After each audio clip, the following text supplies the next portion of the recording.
I'm JP Tuesday. And I'm Kiki Canon. We've been Disney fans our entire lives. And now, as childless adults, we're undertaking a journey through the media that shaped our lives. Trying to find out if what made them special is still there. We are Rewatching the Magic. Hi, Kiki. Hi, Tuesday. We have some news that we really need to talk about before we get into the main feature here. Kiki, you want to run through that news story that came out like earlier today or yesterday? Yeah, let's start with the dark but important news, I guess.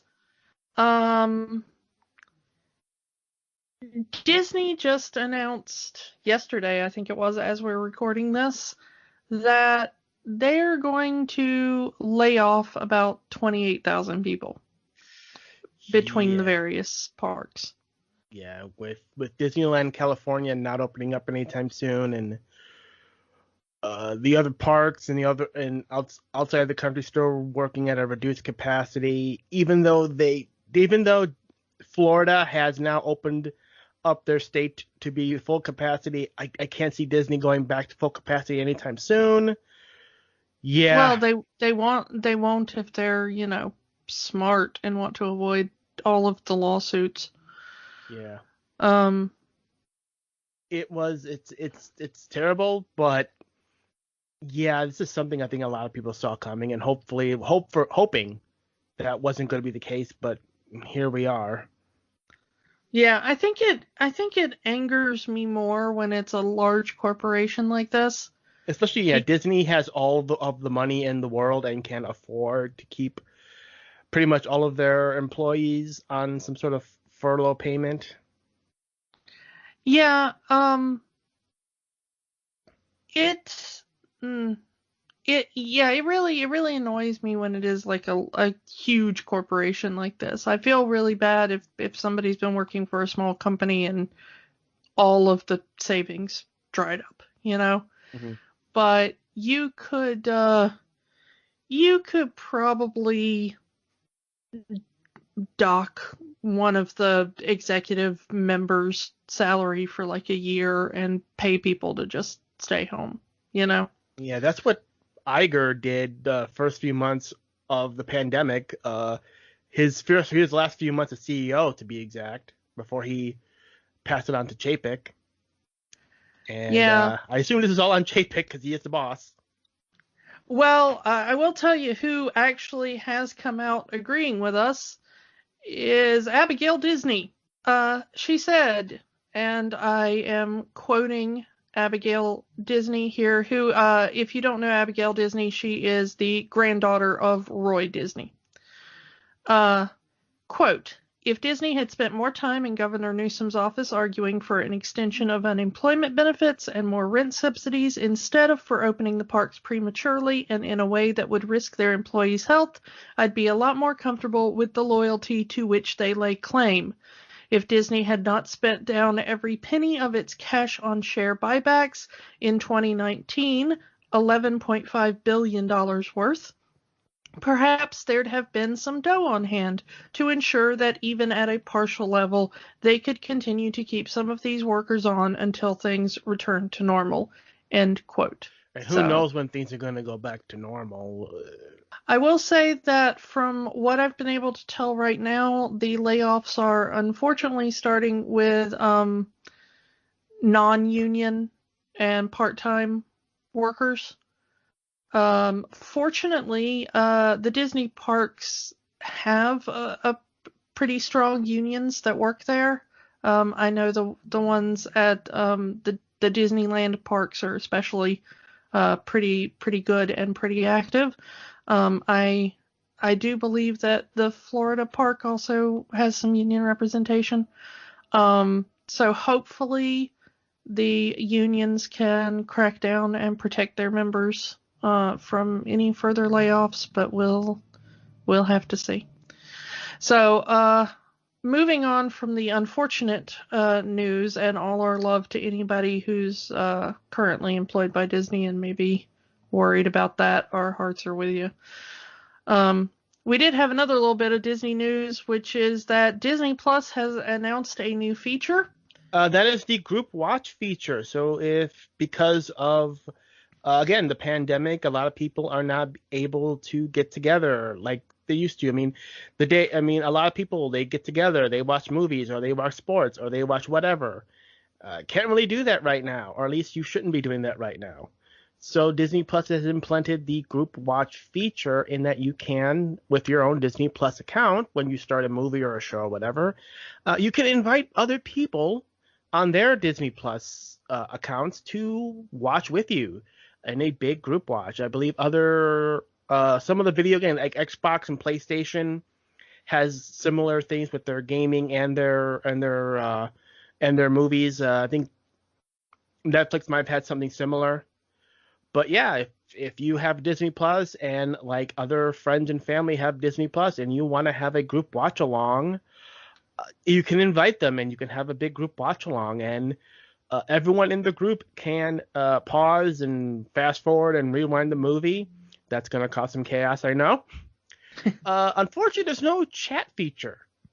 Excuse me. There's no chat feature with this new group feature. But they do have emojis. So anyone who is watching the movie can use their emojis to either express enjoyment or disappointment in whatever they're watching. And I know a lot of people are thinking, what about Mulan? Because right now we are still in the period of time where Mulan is restricted to premium access.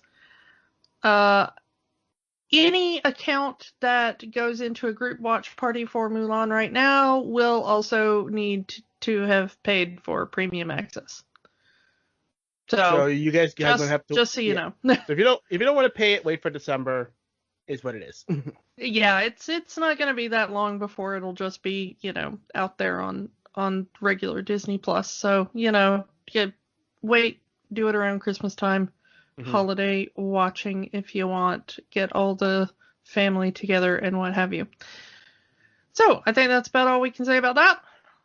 Honestly, at this point, get the family on Discord and you can do the voice chat that way while you're watching. Yeah. I'm sure that they'll probably add new features, depending on what people say as they're playing around with it, at the first. But I do kind of feel for Disney because people are watching Disney Plus on a variety of different technologies. Some people will watch it on their phone, some people will watch it on a smart TV, some people will do it through something like a Fire Stick or Chromecast. Some people will watch it through their video game system. And there might be an issue trying to integrate all those technologies together in voice or typing chat room kind of features. Yeah. So I do kind of feel for the tech people trying to make that work. So if you work in Disney IT, hats off to you.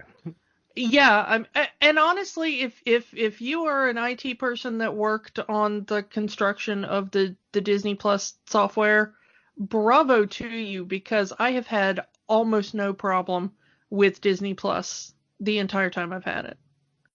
Yeah. It's been what, almost a year now since it launched. It'll be a year next month. And we have had there were some server problems at launch where they just couldn't handle the traffic. But other than that, every glitch I've ever had on Disney Plus has basically come down to my ISP is the worst ISP on the history of the planet. So I'm really impressed at how well the rollout went. So bravo to them for that. Yep. So is that all the news we have? Yep. I think that's it for Disney news. Let's get into our theme month for October. Yes, because it is spooky season. Woo! Whoa. It's October. It's, get your pumpkin spice, get your jack-o'-lanterns, put on your costumes, and stay inside with a big bowl of candy. Because, that's going to be Halloween this year. Yeah. Please stay inside. please, I would like to leave my house at some point in the near future. I'm begging you, please stay inside. Yes. Kiki is a high risk person health wise, so please do it for Kiki. If no one else, I have not left my house since MarsCon. I'm not even joking. I've left my house for like a doctor's appointment every 2 months or something. But I'm not this antisocial. So, I want to see the sky again. We're doing movies that have something to do with spookiness. So we are going to be watching. We're going to be talking about a movie that scared the hell out of us when we were kids, and kind of was designed to. That would be. This is every millennial's nightmare fuel. Yeah, can be traced back to this film, I think. Yeah, if you were a millennial. If you were an 80s kid, this was the source of your nightmares. Considering, let's just get into it. This is Return to Oz, the Wizard of Oz sequel made by Disney, even though they never made the original Wizard of Oz. It's odd. Yeah, and I'm gonna let's go ahead and kind of pop this bubble right now. This is. Yes, based on the Oz books, yes, it is very different. But even though they say it is not based on the 1939 Judy Garland Wizard of Oz, it is. It very obviously is. When you're watching the Ruby this Slippers film, alone. Yeah, they had to pay MGM quite a hefty fee to use the idea of the ruby slippers because that's not from the books. No, in the books it was silver slippers. Yeah, and they changed it. Yeah, they changed it to ruby because it would look better in color. Yeah, silver doesn't translate very well on screen in some color processes. So especially in the 1930s. Yeah, especially then. So, so Disney paid, and apparently through the nose, if what I've read is correct, for the use of the concept of the ruby slippers.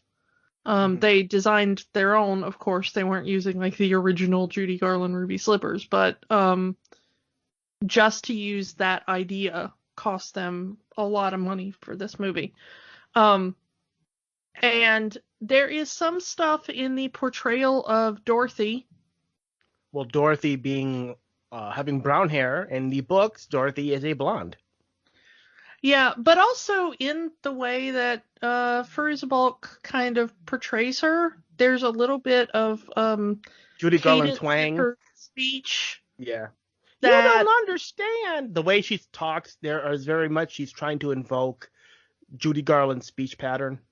Yeah, and that is not the way she speaks normally. So it's very obvious that she was being coached that way by the director. So that they are trying to tie it in together. The other thing is that in the books, Oz is a very physical place that Dorothy goes. She goes to Oz. She returns physically to Kansas. In the movie, of course, the original film, what they did was they made it a dream, sort of. Yeah. There's questions on exactly did she go anywhere?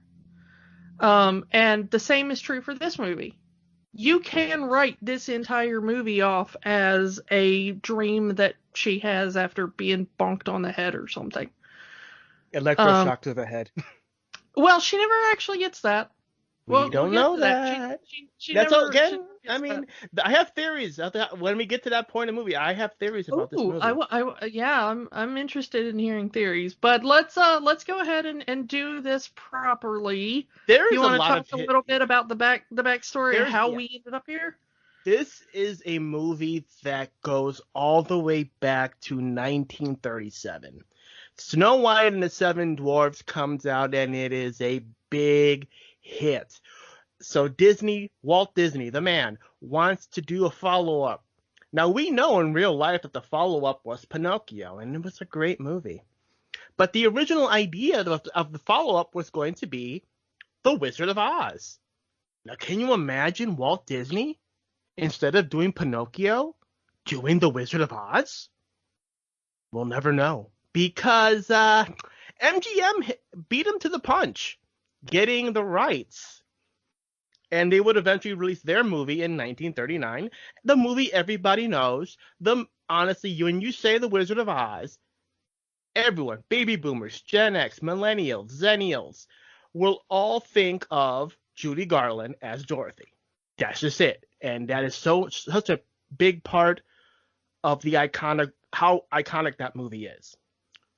But Disney would not say no. He would not say no to this idea of an Oz movie. And in the 1950s, petty, vindictive, you decide, secure the rights to the next 10 Oz books. Books 2 through 11, to make sure that only he had the rights to do an Oz movie. Again, petty, vindictive, determination, you be the judge. So we get to 1957, and Disney announces originally it was going to be a TV special on the Disneyland show, 2 parts, called The Rainbow Road to Oz. And eventually, Disney really likes this idea to the point where it's not going to be a TV special. It's going to be the first Disney live-action movie musical. Wow. Again, a live-action musical Oz movie from Disney in 1960. Again, that doesn't happen. To prepare for this idea, he does a segment on the Disneyland show with the Mouseketeers, because the Mouseketeers were going to star in this movie. The Mickey Mouse Club was very popular. The show was winding down. So he wanted to do something with the Mouseketeer actors to kind of give them this big boost. And the idea of doing this as an Oz film worked for him. Again, you can see this 10-minute segment on YouTube. Just Google Walt Disney's Wizard of Oz, and you can see what the idea of this movie was going to be. The Rainbow Road to Oz. The storyline of The Rainbow Road to Oz was going to be Dorothy comes back to Oz and finds that the Cowardly Lion has taken over all of Oz and is now a bad guy. But obviously he's under the spell of an evil wizard, so Dorothy and the Scarecrow and introducing the Patchwork Girl and other Oz characters from the sequels would find the evil wizard, defeat him, bring the Cowardly Lion back to the nice person he once was, and everything is saved and everybody sings. Of course everybody sings. Because, yeah, it's Disney, it's musical. Yeah. Disney didn't like the way that segment turned out, and he really didn't like any of the scripts that were given to him. Ultimately, the entire Oz project was scrapped, and in turn, Disney went with the idea of a new adaptation of Babes in Toyland. Yep, instead of Babes in Toyland, we could have had Oz. Now, Babes in Toyland is still a good movie, at least to me. So imagine what Oz could have been like in that place.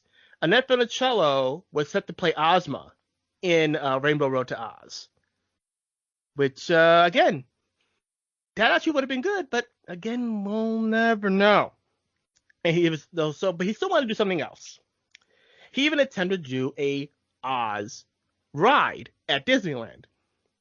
The first attempt was going to be an expansion of the Storybook Land River Ride, where you would turn and go into, after seeing all of the houses of all the characters, you would turn and go into Candy Mountain, which would transport you to Oz and see all the Oz characters.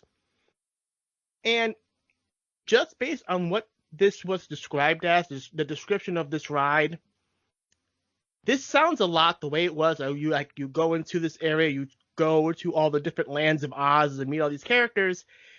It sounds a lot like this was a proto version of It's a Small World, at least to me, because it was all going to be a boat ride. But then, the World's Fair happened, and he had to make it about kids around the world. But just to With think the of, most annoying song in the history of ever.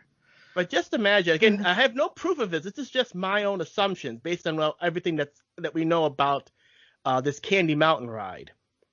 But just imagine instead of It's a Small World, we had Candy Mountain, and you went and you saw all the characters from the Oz books.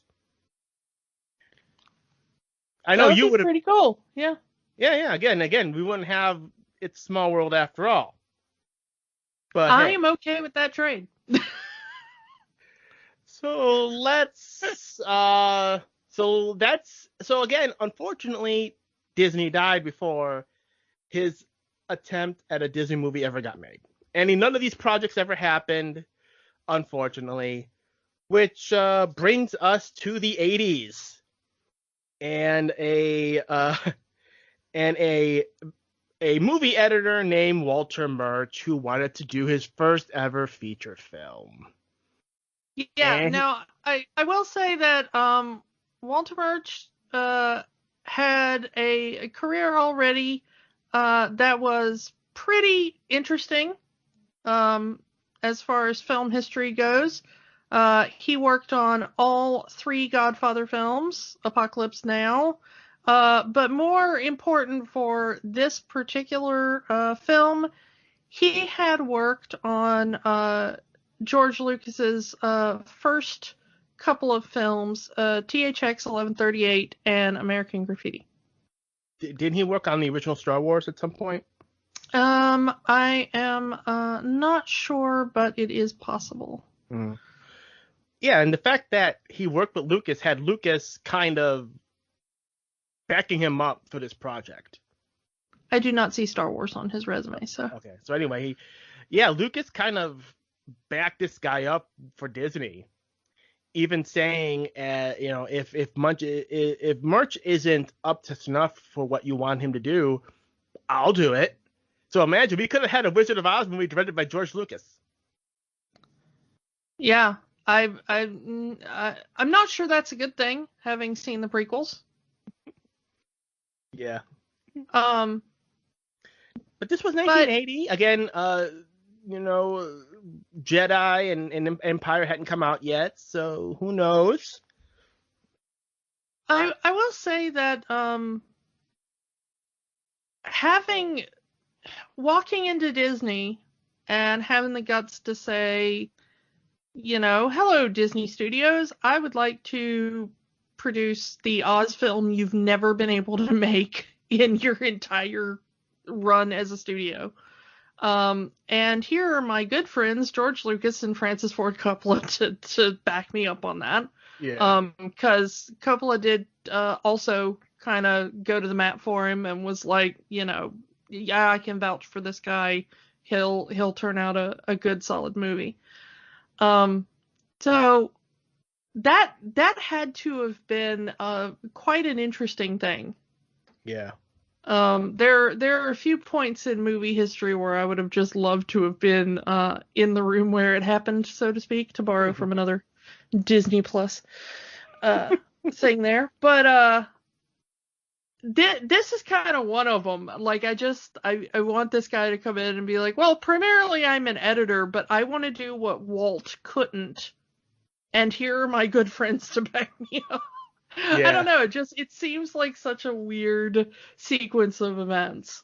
But Disney went for it because of the old thing that we're going to see a bunch in film history, which is that their license was about to expire. And if they didn't make a movie, they were going to have to either repurchase the rights or sell them to somebody else. Yeah, and that's how we got a couple of Fantastic Four and Spider-Man movies. Yeah, pretty much all of them. Yeah, so here we are, and Murch's idea of Oz, at least as it was explained, as I understand it, was to be more faithful to the books rather than at least more faithful to the books than the 1939 movie was. And I'm not saying it's not, but I would say there's a reason why the 39 movie took the tone that it did rather than being directly what the tone of the books were. Yeah, I will say that when I was a kid and first watching this movie, because I saw this movie fairly young. Um, it was on TV a lot in the weird hours, you know. Mhm. And so I watched it quite regularly. Um, I always thought that somebody just decided to throw a bunch of nightmare fuel into something and call it Oz, you know, like one of those in name only kind of things. Mhm. And then I actually read a bunch of the Oz books when I was a kid after having seen this movie, and I realized like, oh no, this nightmare fuel is straight from the books. Um, Even the way the characters look is very similar to the artwork in those books. yeah, this is, you know, if you're talking about like who in the world would put like a witch that just has a bunch of heads in cabinets in a children's book, like, well, there's your L. Frank Baum for you, because Yeah. this is this is pretty much his invention. I always thought that they maybe couldn't get the, you know, until the end of the movie, I was like, so they couldn't get the rights to the scarecrow, so they just made a pumpkin scarecrow and all. But apparently, you know, Jack Pumpkinhead is in the books. You know, Mombi is in the books. The, you know, although Mombi is Mombi a in the very different character in the books than she is in this yeah, version. yeah, they mix Mombi with a princess. I forget what the princess's Langwidere. Langwidere, yeah. And so it was Langwidere that had all the heads and Mombi that had all the magic. So they kind of shoved those two together to create the Princess Mombi that we see in the movie. TikTok is from the books. The You Gump is know. from the books. Yeah, so pretty much all of the stuff that you watch this movie and go, what in the world were they thinking? It was in the books. Although And I will say that Ozma is a more interesting character in the books than she is in this movie. well, she has about 2 lines in this movie, so it's kind of difficult to make her a interesting character with Although the that. story of I don't know if you could do the story of Ozma as the books tell it without angering somebody. Spoiler for a 100-year-old book, Ozma for the most part of her first story is a boy. So yeah, it's a boy named Tip, and then at the end of the book, Tip is revealed to be Ozma, so it turns from a boy into a girl. That's gonna anger someone. I don't know. I honestly think that that would be down to how you did it. I think there are ways to do it. I'm not sure that most of Hollywood has the kind of sensitivity to be able to do that where it wouldn't I come can see off awful in some way. yeah, but I can see as a general audience saying, how can you make this political? And it's like, read the book and you'll understand. And even then, it's like most people only know the 1939 movie, and that's it, and they haven't read any of the books. Yeah. Um, I like I said, I read most of the books. I didn't make it through the entire series, but I made it through a bunch of them, and they made such a small impression on me that I don't really remember them. I'm not. As a child, I found them kind of bland. Personally, I don't know how I would take it if I went back and read them as an adult, but they really made almost no impact upon my childhood other than I read that. Um, anyway, so let's that's more than enough about background, I think, but let's Yeah. do a couple of cast things really quick because they're I'm not going to go through everybody, but this is a relatively small cast. But the biggest one that we got to talk about is this is the debut film of Miss Fairuza Balk. Mm-hmm. And we stand a legend around here. I think we're both kind of huge fans. I know I am. Yeah. The Craft, Uh, American History X.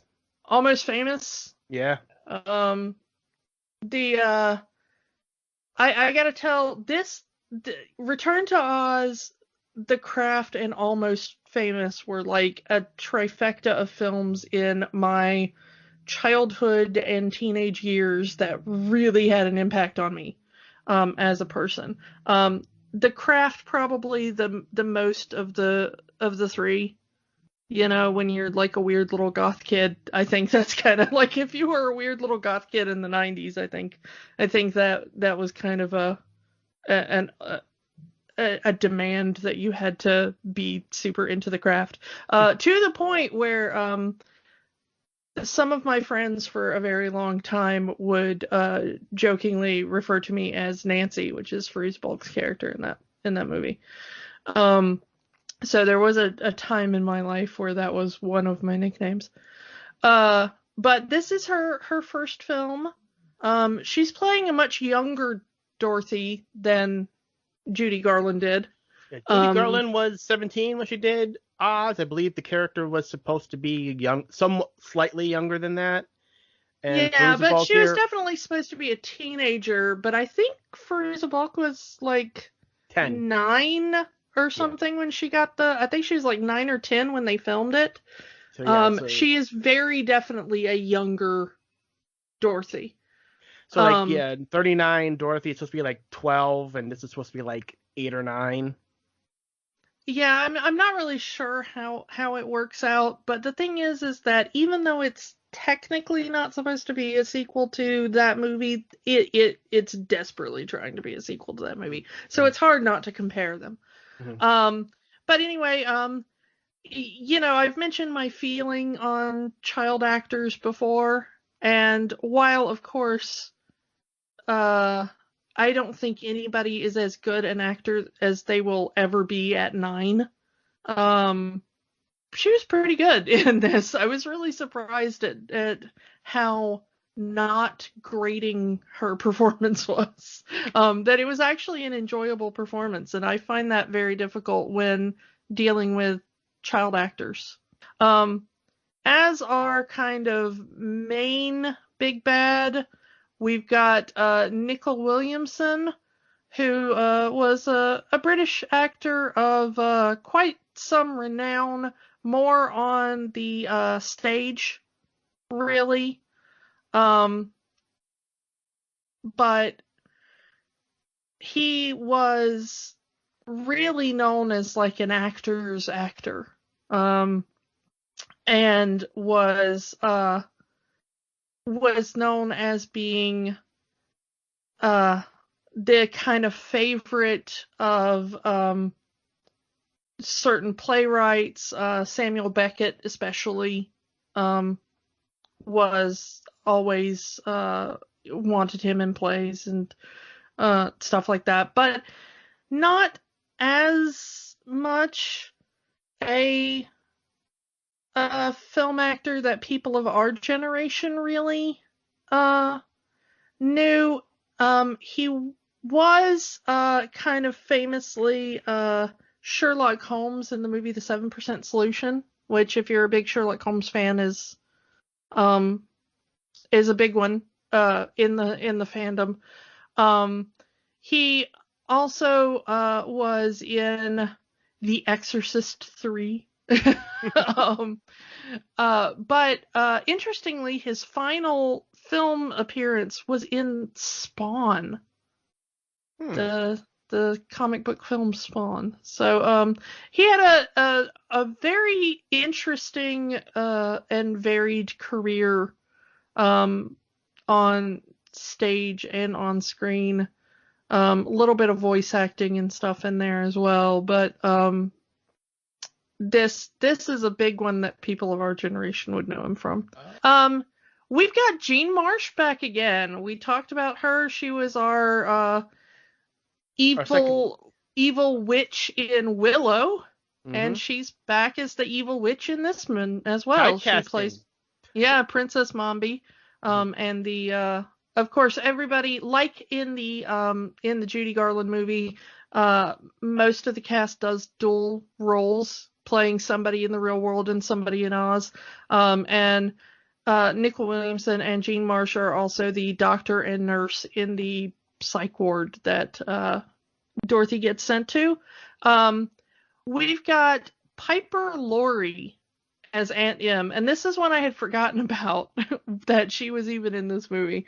Piper Laurie is probably best known to our generation as the mom in Carrie. They're all gonna laugh at you.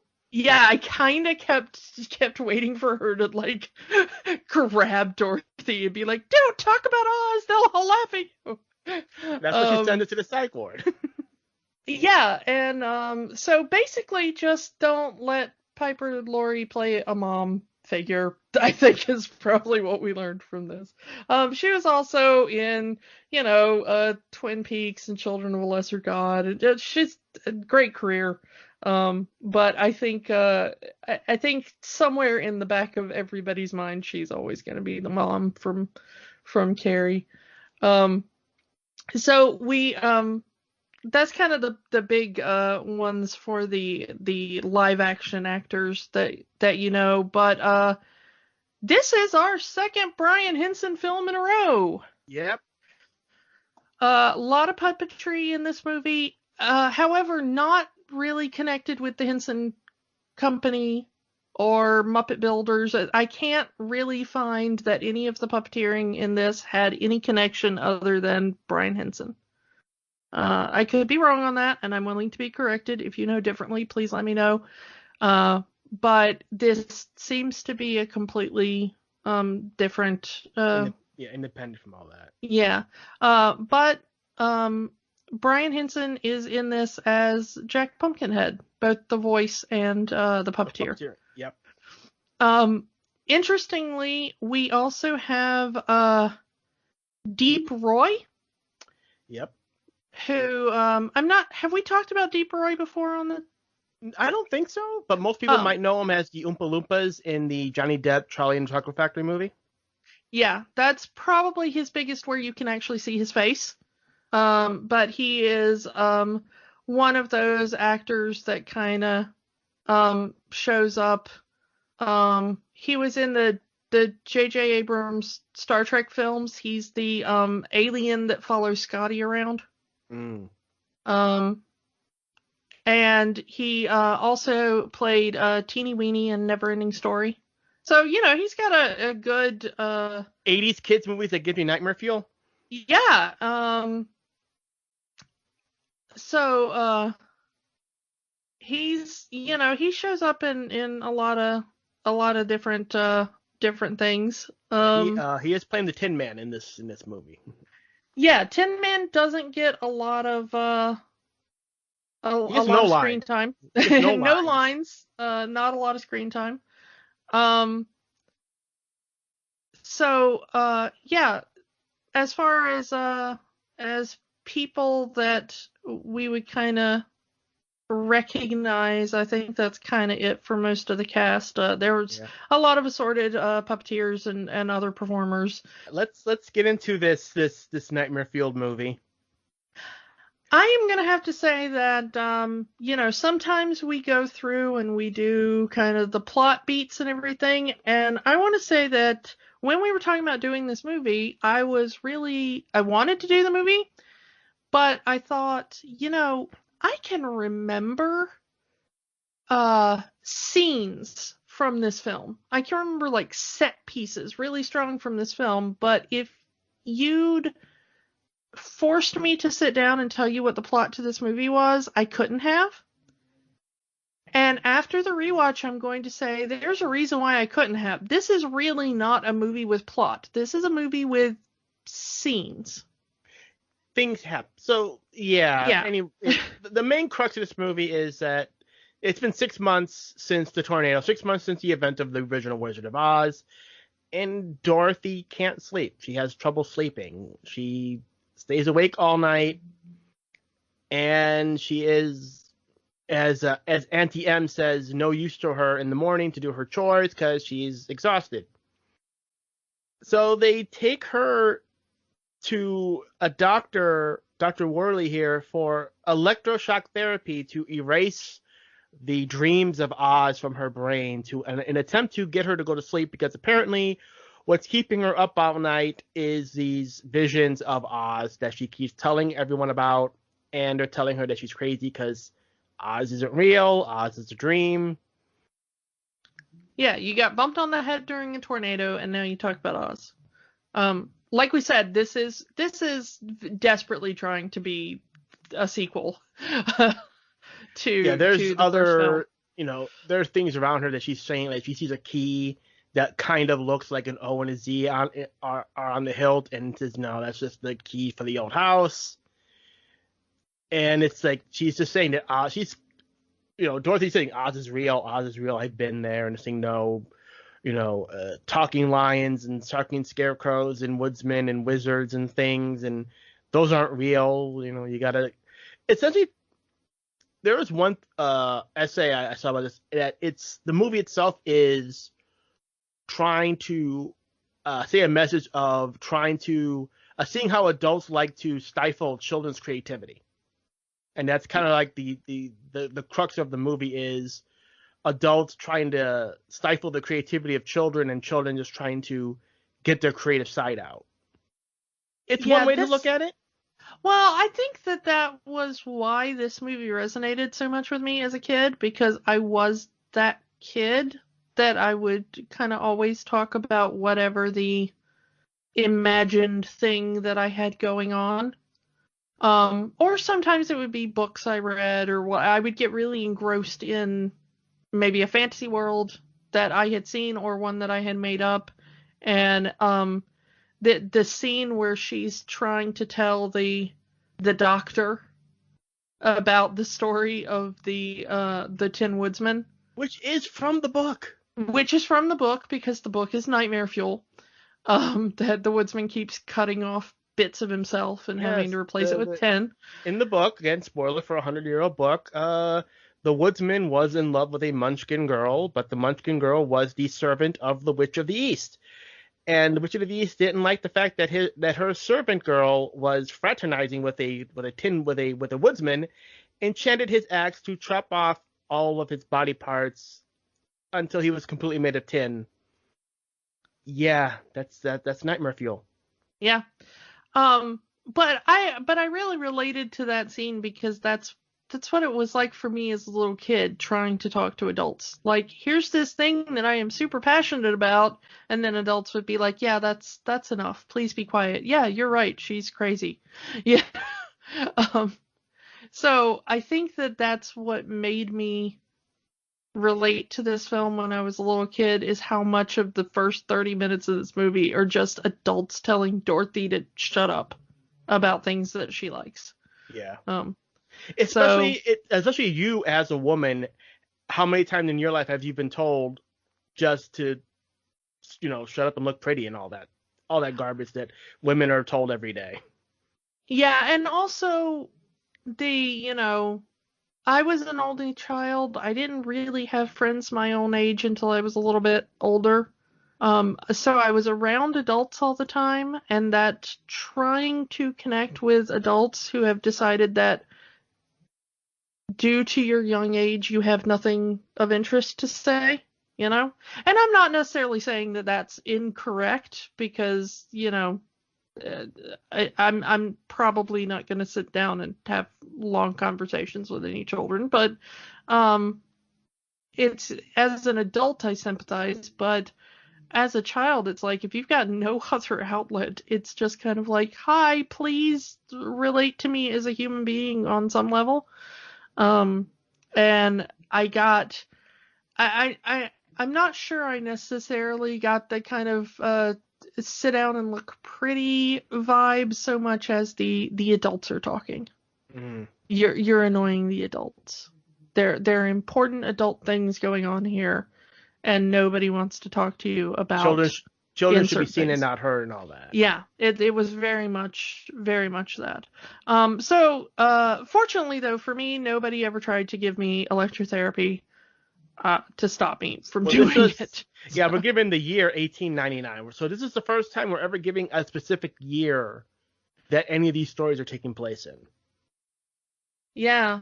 I kind of hate that electrotherapy necessarily gets the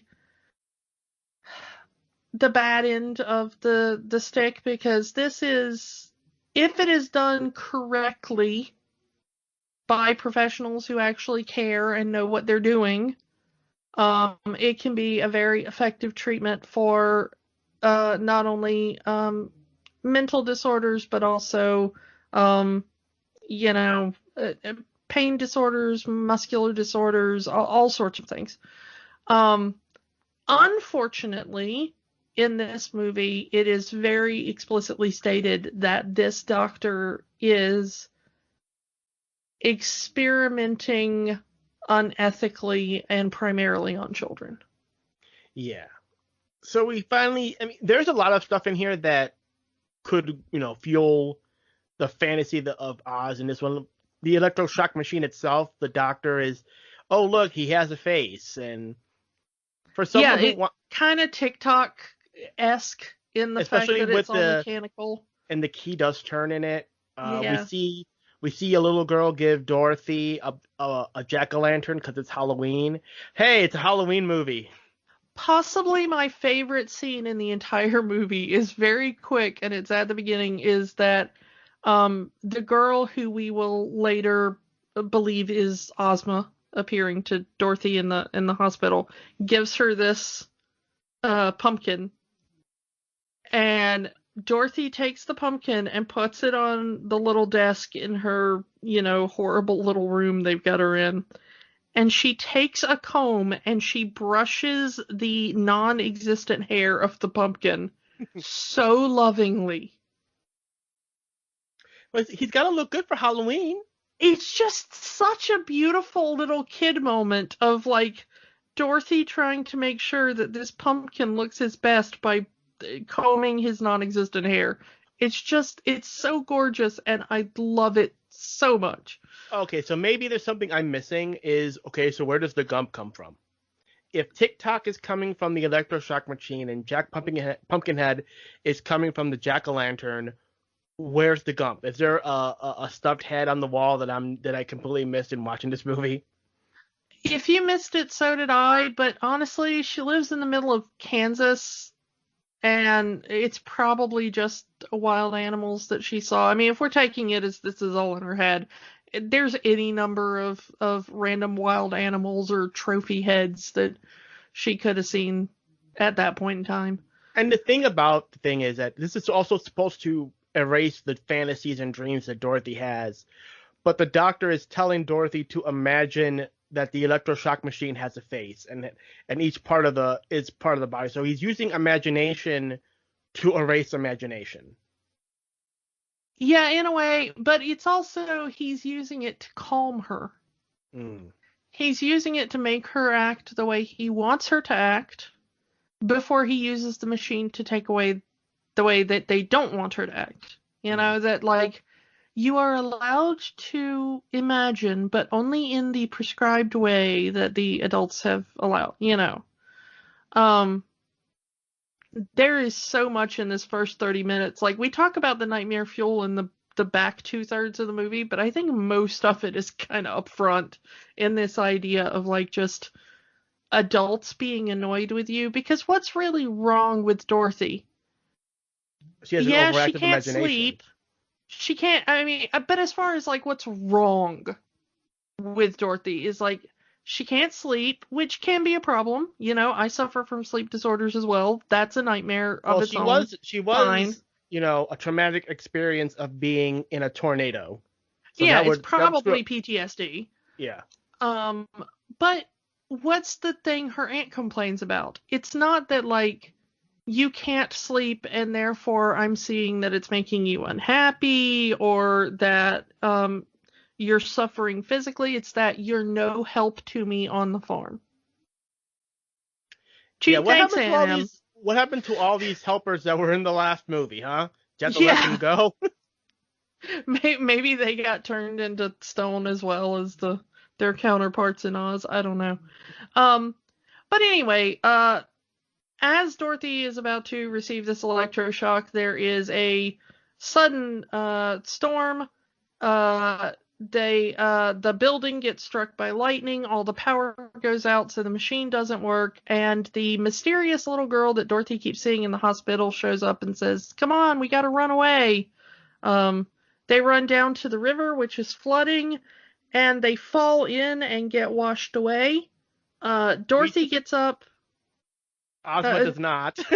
Yeah, Dorothy gets up on some floating, a chicken coop that's floating through down the river, but Ozma or the other girl, disappears, never to be seen again. And then Dorothy wakes up in Oz. Yeah. It's kind of the next thing. Her chicken Belina is there, which earlier in the movie we see that she hasn't laid eggs in quite a long time, and if she doesn't start laying eggs, she might end up being Thanksgiving dinner. Yeah. I always thought that it was really ridiculous for her to have a chicken because they show Toto at the beginning of the movie. Yeah. And then she ends up. I think it's only because it was in the book and they had to get a chicken in there. Well, yeah, and that was the thing is I didn't realize until doing the research for this, or at least I probably read the book where it was in, but like I said, I'd forgotten all of those books because they made no impression on me whatsoever. The book is much different in that it's Dorothy, Aunt Em, and Uncle Henry going on a cruise, and there's a storm, and she gets knocked off, lands in a chicken coop, and there's Belina. So Belina is not from their farm; it's just a chicken that happens to be on the cruise. Yeah. Why is Aunt Em and Dorothy going on a cruise? I don't know. Yeah. But realizing that Belina is from the books is also a little bit weird. I'm gonna say we've talked about how much we love puppetry on this show. This chicken puppet is probably one of the worst things I've ever seen in my life. I'm sorry. It is not good. Yeah. I don't know how you felt about it, but every time they actually used the puppet chicken instead of like a real chicken just kind of hanging out, that they dubbed a voiceover, but whenever they tried to actually puppet a chicken to have it talk and react to things, that puppet looks awful. They probably should have got Henson, the actual Henson company, in on this. Probably would have been a better puppet. Muppet chickens look far more realistic as chickens than this chicken did to me. And it was supposed to be matching an actual real life chicken, and it just did not work. As a kid, I bought it, but as an adult, you can see that there's the like animatronicness of it. It's kind of jerky a lot. Like you can kind of tell that this is not a living, breathing creature. Yeah, and it obviously it's just the time, the technology of the time, but it does not hold up. But they end up in the Deadly Desert. Well, they end up in the Deadly Desert at first, and they have to get out of it because if you touch the sand, you will also turn to sand. Yeah, instantly. The Deadly Desert is the land that surrounds Oz, which is again from the book. Yeah, we didn't know at the time, but if you touch the sand, you will turn into sand. You will die. And like instantly, we see it later happen to some of the Wheelers, and like there's no moment of pain or anything. It's just immediately instant death. Sand. Yeah. But once she gets out of the Deadly Desert, because fortunately she's only a few feet from actual safe land, they're basically back in Munchkin City, or what should be Munchkin City, but is now kind of just an overgrown forest. We know it should be Munchkin City because the house, the cabin is there. Yeah, Dorothy's house that she arrived in the first story visit. Yeah. And she tells Belina, this was my house, this used to be my bedroom, this used to be the Wicked Witch of the East. And then she discovers the yellow brick road, but it's all torn up. Again, if you want to take a look at this being all in Dorothy's head, it could be symbolism of that. Like, this is her childhood being torn apart. Yeah. They follow what is left of the yellow brick road back to what should be the Emerald City, but is now just kind of stone. There's no emeralds. There's no green. All right. This is another thing that changes up here, is that in the books, the Emerald City only has emeralds on the outside, and they give you the green glasses to make you believe it's emeralds on the inside because it's so bright. You got to wear the shades. In this movie, it is saying that the Emerald City is completely made out of emeralds, which only exists in the 1939 movie. So it's another thing of they're trying to connect it to the old movie, and they're also trying to connect it to the books, which is, yeah. They're trying to have it a bit of both ways. Yeah. Because there are still buildings standing, and walls and other things that are no longer green because the emeralds have been removed. Mm-hmm. So they're trying to say that it's like in the books, it's more a facade of green rather than being constructed completely of emerald. But in the books, it's more like a lot of it is green glass or other green things. Not all of it is emeralds. Mm-hmm. It's just the color of emeralds rather than being, an extreme amount of emeralds, I guess. But in the Judy Garland film, they were trying to make it so fantastical that it is actually just fully made of emeralds. Yeah. So they're trying to do somewhere in between in this film, it looks like. Yeah, and poor Dorothy, she enters the former Emerald City and sees everyone has turned to stone, including the Tin Man and the Lion. And the Tin Man is not stone. The Tin Man's just tin and standing there. But the Tin Man also was a person. So yeah, you can assume, again, maybe his heart's turned to stone.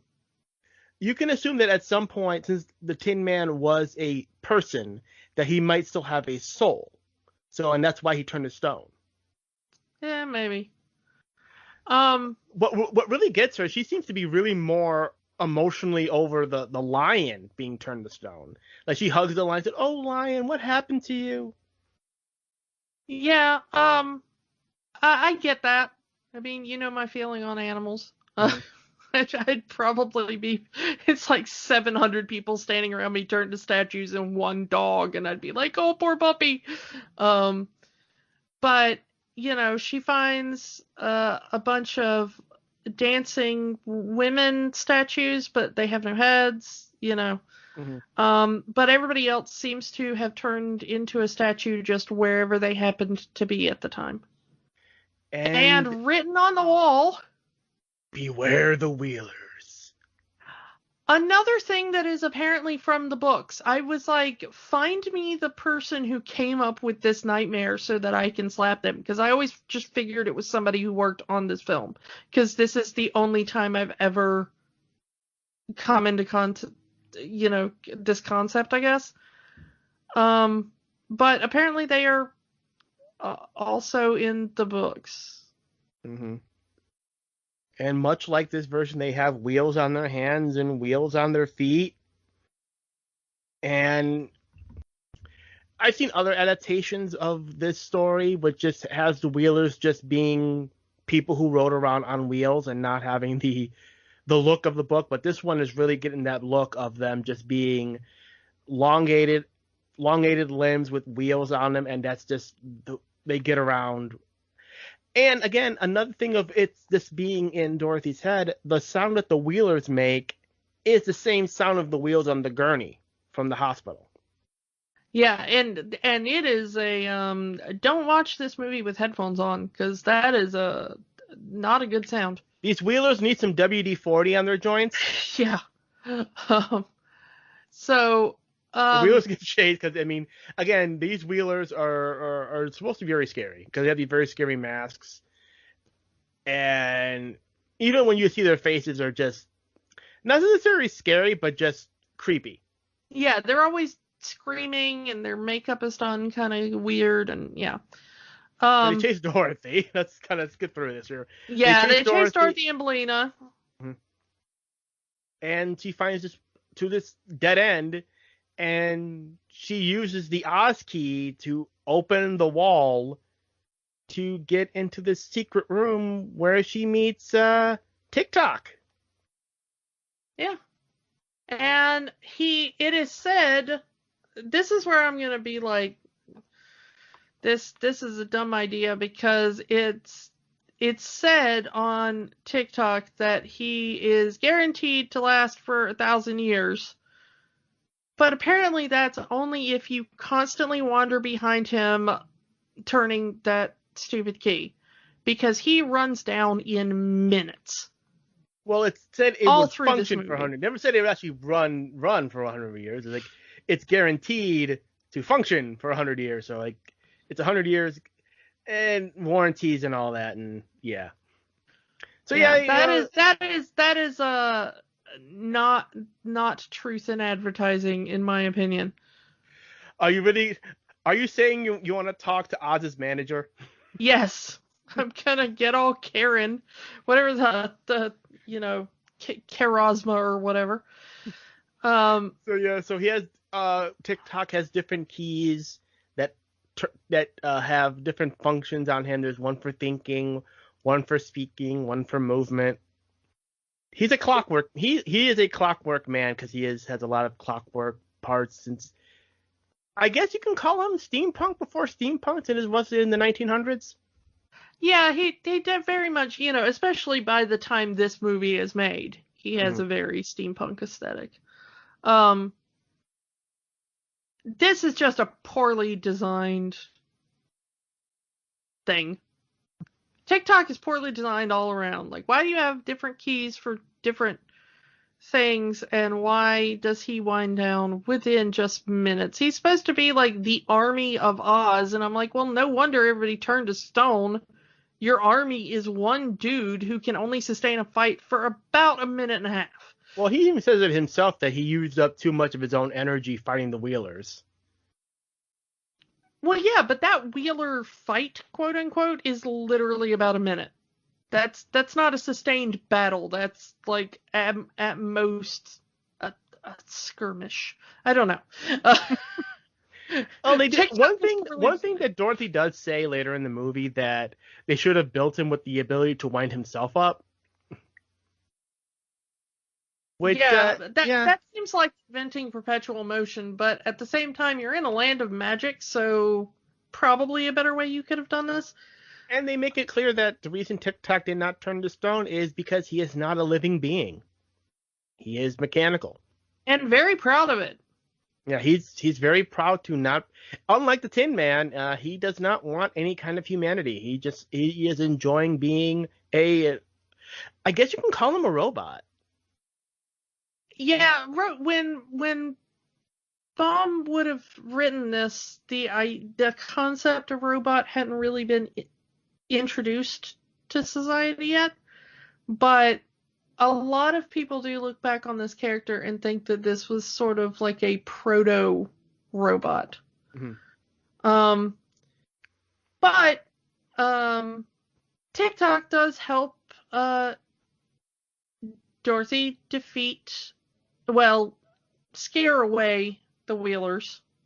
I'm trying to figure out what the lunch pail was for, because he specifically asked to hold the lunch pail. Didn't he hit one of them with it or something? Probably. I think he might have just hit him with it, but he just likes to hold that lunch pail that Dorothy found from the lunch pail tree. And he takes one after defeating the Wheelers. He takes one that takes him to Mumby to get some answers of what's going on. Yeah, and they find out that the Scarecrow has been captured by the Gnome King. Mm-hmm. The Gnome King is the one who turned everybody to stone and took all the emeralds and all the other stuff. So the Gnome King is our big bad. He's now the ruler of Oz because there really is no one left in Oz to be alive. Yeah. I will say that we keep jumping back and forth during the movie, and we're probably not really going to talk about it a lot, but there are moments where it cuts away and you see the Gnome King talking to his, like, Minions. second in command or whatever, and it's all done with claymation, and the claymation is really cool because I love claymation. I love stop motion of any sort, but I especially have a soft spot for claymation because it was big at the time. You know, we had California Raisins and stuff like that. Yeah, which Will were Vinton. I wouldn't say this is Will Vinton level, but it was a lot of the claymation and stop motion really does hold up. That part does hold up. Yeah, it's such an interesting form of I'm not even sure if you would call it puppetry. I guess it does kind of go with that sort of idea. But the stop motion and claymation animation has always been fascinating to me. And this is a really interesting one, the way that they move the faces through the rock. Yeah. And have the faces and hands come out of rock like that. And I really do think you're correct in that it does pretty much hold up. I do like the fact that we never see the Gnome King until they get to the Gnome King's mountain. Like, we hear him, but we never actually see him. And the voice is good. Of course, the actor has such a great kind of commanding voice for the character. So you don't really need to see him until our characters, until Dorothy really meets him. Yeah. But we're back in the tower and the Emerald, what used to be the Emerald City. And we find Princess Mombi. Yeah. And Dorothy wants to know what's going on, and Mombi kind of captures her, saying, I'm gonna lock you in the tower until you're old enough that I can take your head like I took all of their heads. Yeah, because she has the whole, like, hall of cabinets that just each one has a head. Yeah. And she wants Dorothy to grow up enough for her head to be pretty, not beautiful, you understand, but pretty. I love that she meets Mombi, and Mombi is immediately like, I'm gonna neg this little girl. Like, I don't know what's more cruel about this. Is like the fact that she's like, I'm going to take your head, or, well, I'll take your head, but it won't be very pretty, and it'll be like the least interesting one in my collection, but it might be worth my. It's like. And of course, like you said, poor TikTok just completely runs down, and it's completely useless. Yeah. I am going to point out a thing in Dorothy's personality that is both adorable and infuriating, and it first shows up in this scene where TikTok is saying, "I'm sorry, my action has run down. I can't help you," and Dorothy is being dragged away, basically to her death. I mean, it might happen in a decade, but that is what imprisonment and then death. And Dorothy just yells back, like, it's okay, TikTok, it can't be helped, it's not your fault, it's fine. And I want to say, like, that is not in me. That is the most understanding 9-year-old ever. Yeah, if I was being dragged away to my imminent demise, I think I'd be like, you stupid little clockwork nonsense. What good are you? Who made you? I want to talk to your manager. And of course we see this tower, and there is this very beautiful painting that Dorothy looks at of King Scarecrow, the Tin Man, and the Lion, and I kind of want that. That is a really cool painting, and I think if they release prints of that, they could make a bit of money off of those of us who grew up with this movie.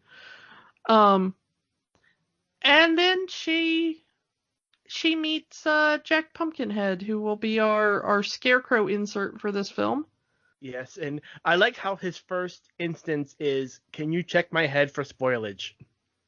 Yeah, he's worried that the pumpkin that he has for a head has spoiled. So yes, and again, his story is very similar to the book. In the book, Jack was built by Tip to get away from Mombi, and Mombi uses the power of life to bring him to life to kind of be a servant, but kind of runs away with Tip. Yeah, in this film, Ozma, who is never Tip in this film, Ozma, we find out late in the film, was the one who created Jack and was apparently using Jack basically just as a scarecrow. It was just supposed to be a scary looking thing to scare Mombi, to keep Mombi from coming in the room. Yeah. And Mombi instead decided to test the powder of life on Jack just to see if it worked, or to see if the magician she bought it from had, sold her nonsense stuff. Is anything in Oz really nonsense stuff? Since everything in Oz is nonsense stuff. Well, I was trying to avoid other words that we might have to bleep. But Dorothy, upon hearing that there is a thing called the powder of life that can bring inanimate objects to life, goes, "Hey, why don't we build a monstrosity out of furniture and that animal head up on the wall, and I will just steal the powder of life." Gotta escape some kind of way. But, what's wrong with Dorothy that was her first... I mean, maybe after a few hours I'd come up with that plan if I was super desperate, but Dorothy is just immediately like, let's create a monster!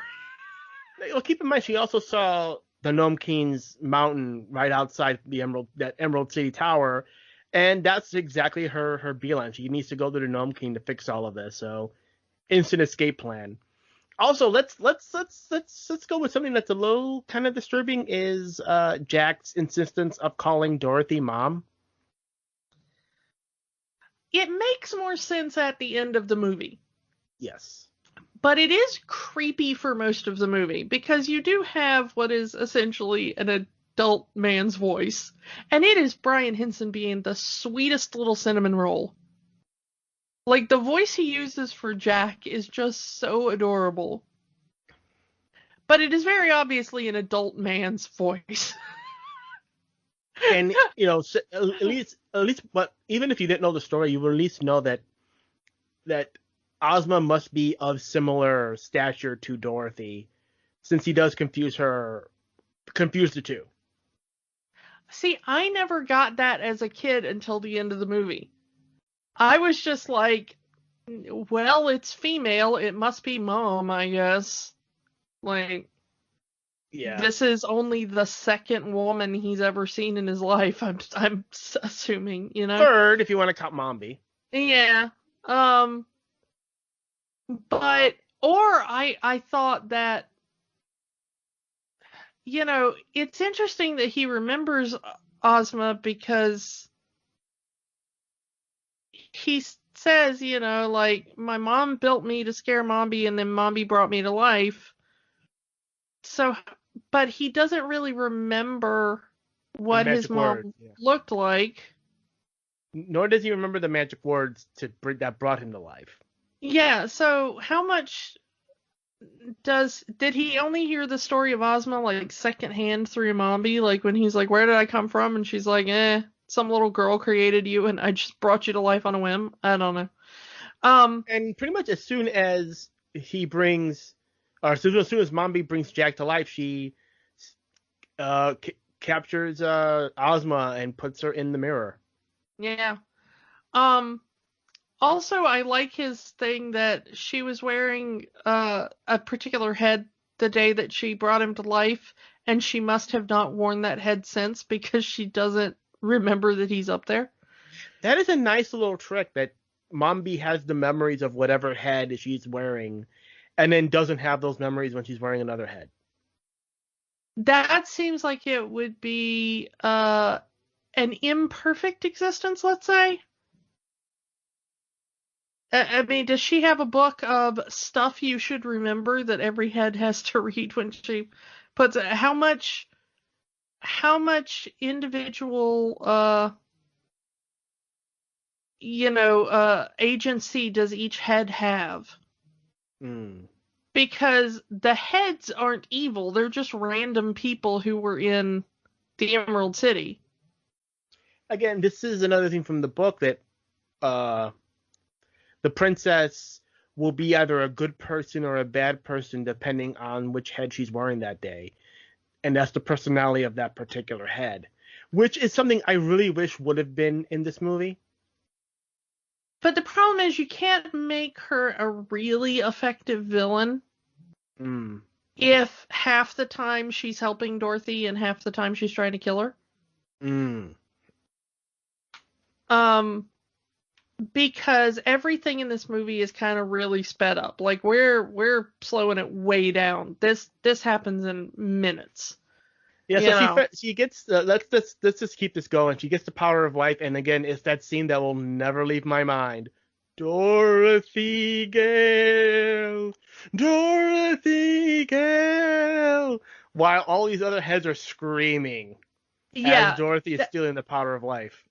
That's probably the scene that sticks with most people. I think if you were to ask them about their nightmares from this movie, is the hallway of heads screaming and the weird voice that Jean Marsh uses. When she starts screaming Dorothy's name. That is just everything about that is a giant nope.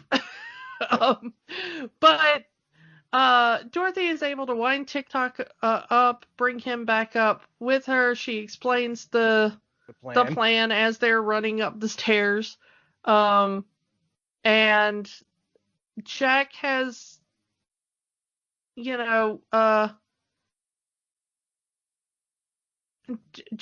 leaves Jack and TikTok to go down and get the powder of life, and they're mostly able to create the giant flying monstrosity. There's a hiccup where TikTok's thinking runs down. Yeah, again, this is a badly made bit of technology. Eventually they get the monstrosity alive with the Gump, and poor Gump. I have to say a lot about the Gump. It's almost sad that he says, "Oh, the last thing I remember, I was walking through the forest and heard a loud noise." Like, oh, that hurts. And you're like, Bambi's mom, no! The Gump is Bambi's mom. Yeah. I think the Gump is probably my favorite character in the film. Because he's just so snarky and resigned. Like, what can I do? I'm ahead. And he doesn't even want to exist. He just, I'm alive again. Same Gump. Same. He doesn't even want to be attached to anything. Like, he even says, like, what if I saw another Gump? I'd die a second time of embarrassment. Yeah. Like, he doesn't want anything attached to him that isn't a normal Gump body. Yeah, please look for my next academic paper on the psychology of the Gump. He doesn't even want his head to be tied to the couch once they land, so he can at least start moving. Like, nope, I don't want to do anything. Just leave me here, leave me the head. The Gump is able to fly them across the desert. They give him wings out of palm fronds, and for some reason, because this is Oz, that works. The Gump is able to fly them across the deadly desert that exists between Emerald City and the Gnome King's Mountain. There is a point where the ropes that holds this entire nonsense together kind of break and everybody falls out. But fortunately, they fall on the mountain. And they fall on the couch because this is a kid's movie. Mombi, seeing that they've escaped, sends the Wheelers after them, but at least half of them probably run right into the deadly desert and turn into sand. Whereas Mombi and a couple of the Wheelers end up going through the tunnels under the ground to get to the mountain.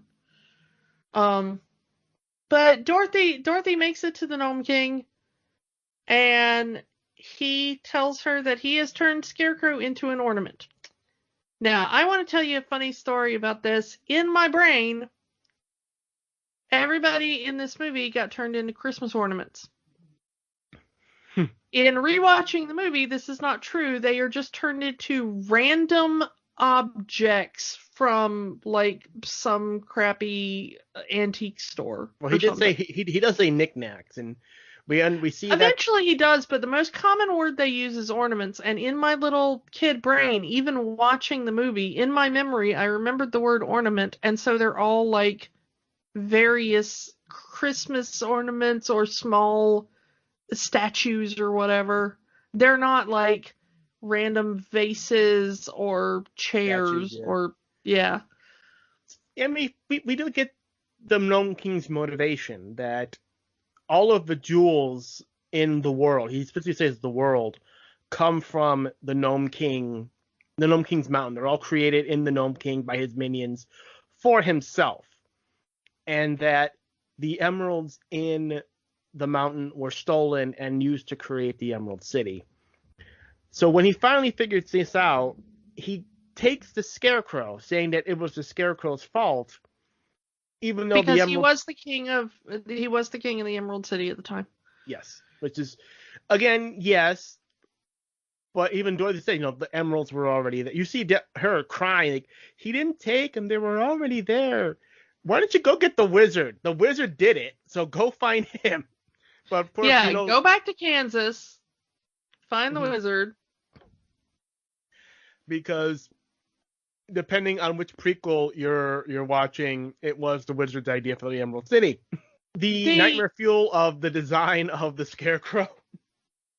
Yeah, the Scarecrow is very creepy in this. But the Gnome King says that he's turned the Scarecrow into an ornament, which in this case just means a random object in a room. And that you have to go in, touch an object, and say the word Oz, and if it's the Scarecrow, it'll turn back into the Scarecrow. It'll turn back into the Scarecrow, but if you guess wrong 3 times, you get turned into a random object. And again, the stop motion on the Gnome King when we first see him is amazing.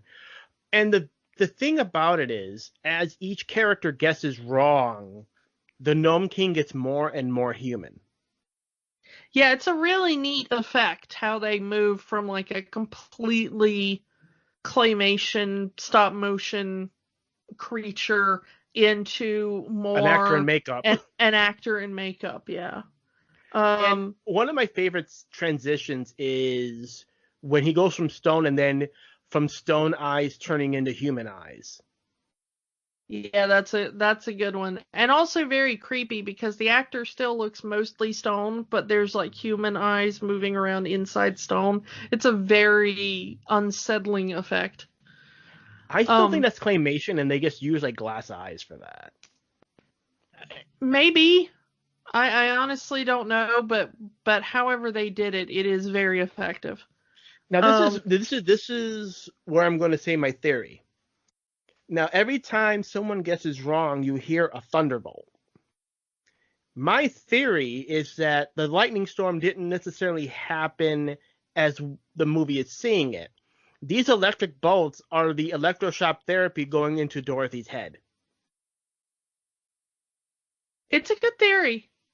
I could see that. I could see that being held up by the text of the film, yes. As more and more thunder is happening and more of her friends are being essentially erased. Yeah. And I can see that. That's an excellent theory. Her holding on to that little bit of childhood she has, this imaginary world that she created while the electricity is trying to erase it. Even at one point we find out the Gnome King has the ruby slippers. that they fell off of Dorothy's feet as she was flying through the sky, leaving Oz to go home, and that it just landed on the Gnome King's palace, the Gnome King's mountain, and he's been using it, which is how he took over Oz to begin with, because he used the magical powers of the ruby slippers to turn everyone to stone, to get all the emeralds back, to give Mumby all the heads, to essentially become the governing body of Oz. Yeah, and if all you've seen is the Judy Garland film, you don't realize how powerful, I guess, the ruby slippers are. They're really just a MacGuffin that are there to get her home.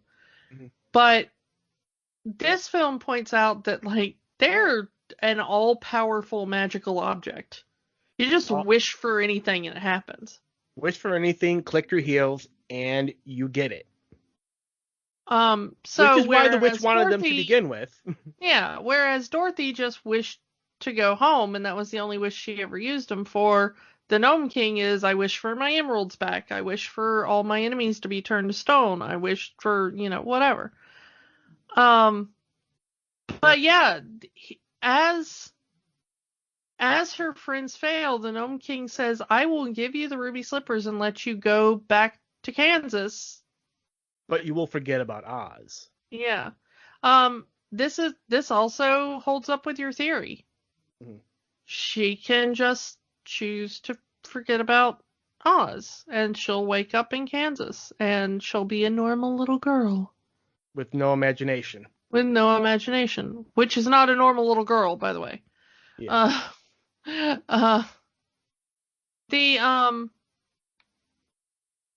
But Dorothy says no, she wants to stay in Oz and she wants to help her friends. So she goes into the ornament room and to make her guesses, and Princess Mom be late to the party. Dorothy's coming. Yeah, she just shows up and she's like, "Be careful, Dorothy Gale is here." And the Gnome King's already here. Like, we've already had tea and cookies, okay? It's I know. And she's still saying, "Dorothy's on her way." Oh, wait, she's already here. Yeah, he's like, "No, I've already neutralized her 3 companions. It's fine." Why don't you just turn her into an ornament? Because this is more fun. He's essentially playing with his food. But he puts Mombi in a cage because he's going to decide what to do with her later after he's finished playing with Dorothy. Dorothy figures out possibly the most obvious thing in the world is that the Scarecrow has turned into a giant emerald.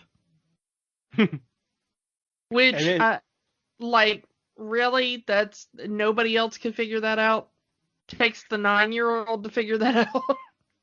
It's 9-year-old mentality. Again, if Oz exists as Dorothy's imagination, this is how it would work out. Yeah. Everyone from Oz got turned into green ornaments. And again, as she gets another one of her friends back, the Gnome King gets less and less human. Yeah. So he is obviously feeding off of whatever life force was sustaining them. Which is weird. Again, TikTok is not human. He's not a living creature. Yeah, but the Gnome King was also the most human we see him before TikTok. Mm. He doesn't really change much after TikTok gets turned into an ornament. His rock beard becomes human hair. That's the major change. Yeah. And even he says it that once Dorothy fails, that the Gnome King will become human, completely human. We're never given a reason why the Gnome King wants to become human. And why We're also never given a reason why almost anything in this movie happens. So. Well, why doesn't he just use the ruby slippers to turn himself into a human? Unless, again, it's more fun to torture people. Because this is more fun, yeah. But Dorothy gets the Scarecrow back, she gets Jack back, and then the Gnome King just starts destroying everything and no, I'm not having this. I'm just going to eat Jack.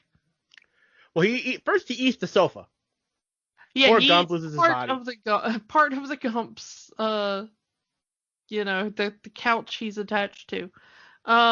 But then he's like going to eat Jack. And this is a legitimately terrifying scene if you're a little kid. Yeah. Like he's The dangling music, Jack the his stop mouth. motion, the fire. The fact You that can it's stop see motion. Jack staring, like Jack's perspective, staring down the gullet into like the infinite death he is about to be swallowed into. And the stop motion of Jack as he's being held. Yeah. And I think the thing that sells this thing most is like, you know, give it up to like tiny little baby Feruza like just screaming her head off of like no, you know, but there's nothing she can do. She has no power in this situation, and it's just kind of terrifying to watch her like have to stand there and watch this thing screaming, "Mom, don't let him eat me," as she's like completely powerless to help. Her friend is about to die, and she can do nothing about it. But we get the Deus Ex Chickena here. the entire film, we haven't really mentioned this, but the entire film people keep saying like, she has a chicken? Get the chicken! Don't let her have the chicken, you know. And there's all this thing about like everybody freaking out over this chicken. And we finally sort of get why. Is that she's been hiding in Jack's head. Mm-hmm. And she gets so scared at the, you know, about to be eaten by the Gnome King that she finally lays that egg. And it falls into the Gnome King's mouth. And this is when we learn for the first time in the movie that apparently eggs are poisonous to gnomes and will kill them. So gnomes don't eat breakfast, apparently. And the thing is that they actually say, like, don't you know eggs are poison? And Dorothy's like, that's the dumbest thing I've ever heard of. Like, Dorothy just completely no-sells that. Like, no, they're not. They're eggs. What is wrong with you people? Even Belina says poison. Since when are eggs poisoned? And it's the Gnome King disintegrating as pretty much becoming a skull out of stone, poison to gnomes. Yeah, it's another little good bit of claymation as he just kind of crumbles away. The thing is though is that this idea of eggs being poisonous to gnomes or taking away a gnome's power is an interesting bit in the books and an interesting bit of potential social commentary by Baum, because he came up with this idea after talking to like a feminist thinker of the time who told him that eggs were in most philosophies, mythologies, you know, of various cultures related to the feminine. And in the books, we never see a female gnome. It's an entirely male species. And so the idea is that they're not really scared of the eggs, they're scared of women. Because in the books, apparently the Scarecrow pelts the Gnome King with eggs, and they don't actually harm the Gnome King, but they do distract him just long enough for Dorothy to, like, take a magical object or whatever and defeat him that way. So in the books, it seems like eggs have zero impact on gnomes. That it's not the eggs that do any damage to them, it's their fear of eggs and what they represent. Well, I mean, that's kind of why eggs work with Easter as a symbol of rebirth in nature. Yeah, fertility, all that fun stuff. But yeah. So basically the gnomes are incels and a little girl takes them out because they are weak and pathetic. That is so wow, that's some great commentary right there. Yeah, no, I'm happy with it. Thank you, Return to Oz. Yeah, and Dorothy now takes the slippers off the dead Gnome King. Yeah. And the thing is I love that she runs back to get them because everything is crumbling around her. Like, the whole mountain is falling down, and everybody's like, we gotta get out of here, Dorothy. And Dorothy's like, hold on. shoes. But it's like how would they? There's no way to get out of that room they were in because the Gnome King controlled the door. So like even if they could run, they could. There's nowhere for them to run to. Yeah, but I just give me the joke. You're talking about a sequel to a movie where 3 women were trying to kill each other over shoes. Yeah, please laugh. But she gets out there and she wishes that everyone that was from Oz would return to Oz. Yeah, everything was put back the way it was before the Gnome King took over. So the interesting thing is that she gets the Gump, she gets Scarecrow, she gets Jack, she gets her and Bellina. I don't really know how they're from Oz, but okay. And she gets Mombi still in the cage. Mm-hmm. Returned, and then they all go, well, where's TikTok? And she says, well, I got distracted before I could give my final guess. But there's a military medal that has somehow become stuck to one of the Gump's antlers. And somehow the magic somehow the magic still works even though the Gnome King is dead. Yeah, but also I like that the power of the wish returned TikTok even though he wasn't in his normal form. Yeah. That even as an ornament, it was like, oh, this thing is from Oz, better take it with you, Yeah. So Dorothy does she touches it, she screams Oz, TikTok's back, yay! And then we immediately are just like, everybody in Oz is back. They're free of their stony prison. Everything is being restored to its previous glory. Scarecrow's back. You get Dorothy riding the line with, I assume, a munchkin, because it is a small person.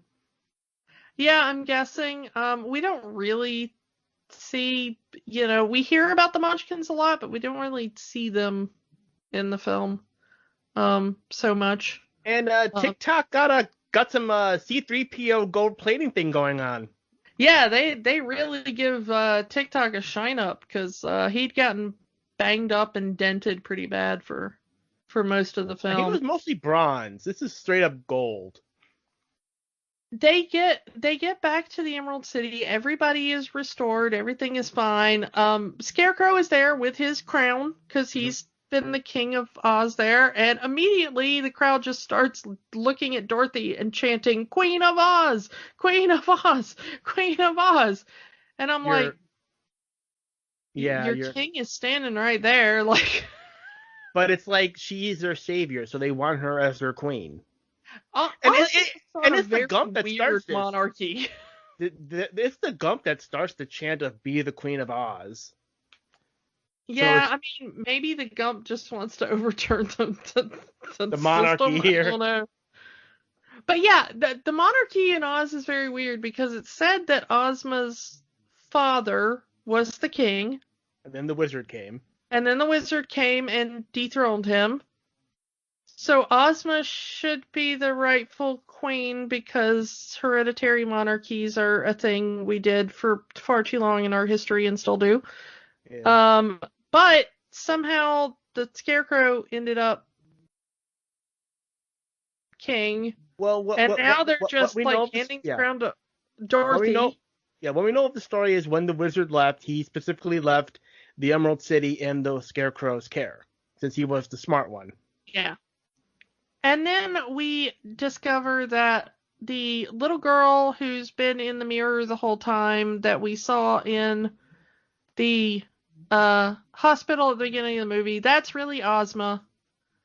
Dorothy helps her out of the mirror, and we find out that Mombi is the one that put her in the mirror in exchange for the Gnome King giving her, power and 30 heads. Yeah. And, first we find this out is that Dorothy knows that she has to go back and wishes to be in both places at one time, which is the entire thing of Ozma being released. So it's like It would have made more sense if Ozma and Dorothy were played by the same actress, but I can understand it wouldn't make sense in the hospital scene. Yeah. Also, though, I think if we're going with the theory that this is all in Dorothy's head, Mhm.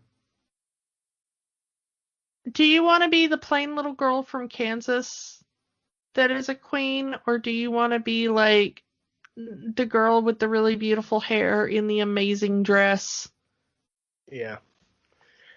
Again, if we are going with who's this being, just slightly older, maybe? yeah, Ozma looks slightly older, she's so definitely taller. um Again, so if this might be like Dorothy's kind of, you know, fantasy of herself, slightly more fantastical version of herself. and if we are going with this being an all in Dorothy's head, that girl drowned, and now like exists in her fantasy world. Yeah, I mean, possibly it's like, this girl risked everything to get me out of that hospital. She died for it, so I'm gonna make her the queen in my Fantasy world. perfect fantasy.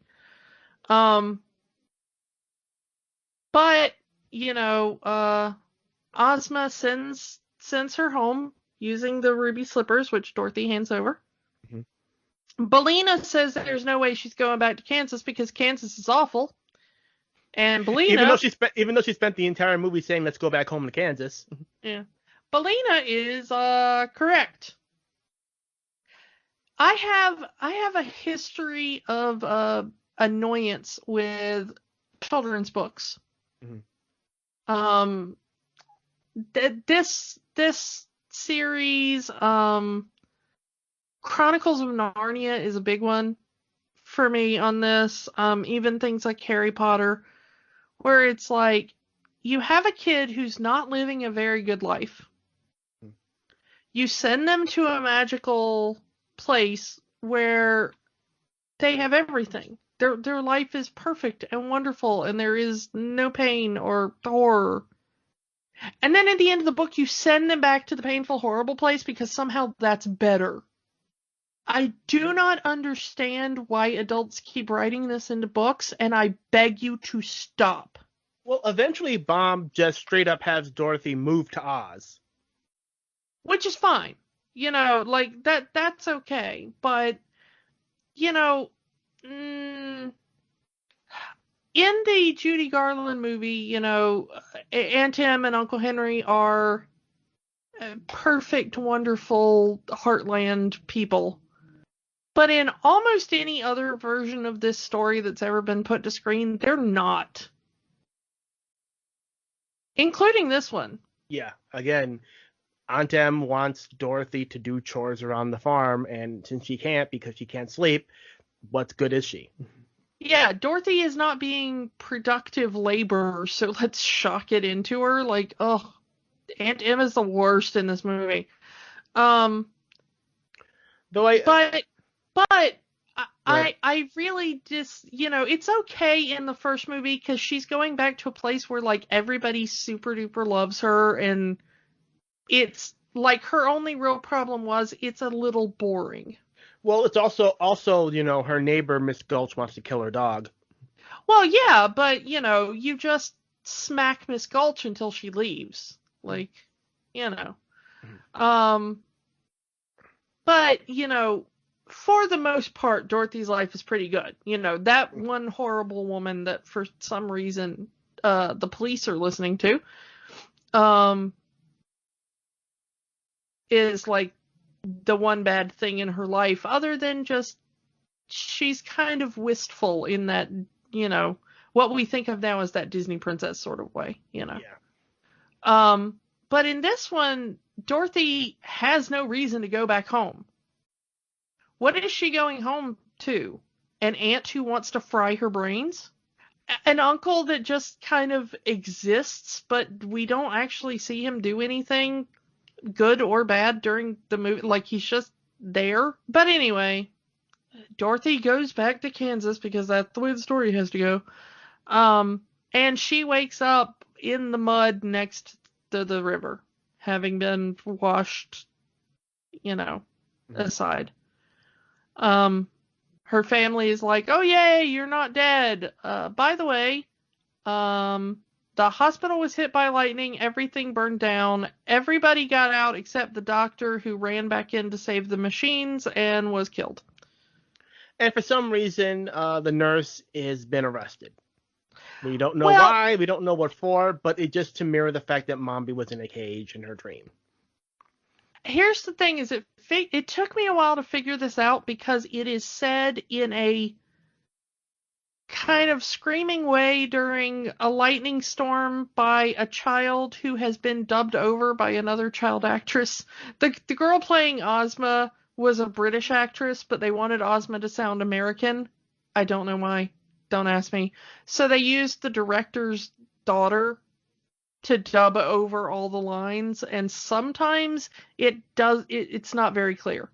And the scene at the beginning in the hospital during the escape is one of those times.